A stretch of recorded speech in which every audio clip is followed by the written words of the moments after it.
പാതിവില തട്ടിപ്പ് കേസിൽ കള്ളപ്പണം വെളുപ്പിക്കൽ നിരോധന നിയമപ്രകാരം നടപടികൾ ശക്തമാക്കി ഇഡി. കേസിൽ കുമളി പഞ്ചായത്ത് മുൻ പ്രസിഡന്റ് ഷീബ സുരേഷിന്റെ വീട് ഇഡി സീൽ ചെയ്തു. തട്ടിപ്പിൽ പോലീസ് രജിസ്റ്റർ ചെയ്ത 200 കേസുകൾ കൂടി ഇന്ന് ക്രൈംബ്രാഞ്ചിന് കൈമാറും.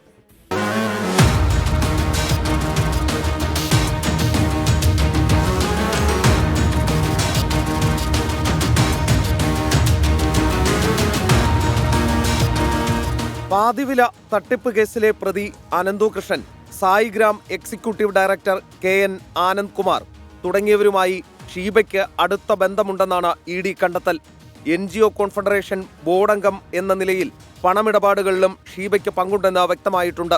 കഴിഞ്ഞ ദിവസം ഷീബയുടെ വീട്ടിൽ ഇഡി സംഘം പരിശോധനയ്ക്കെത്തിയെങ്കിലും ഇവർ വിദേശത്തായതിനാൽ നടപടികൾ പൂർത്തിയാക്കാൻ ആയിരുന്നില്ല.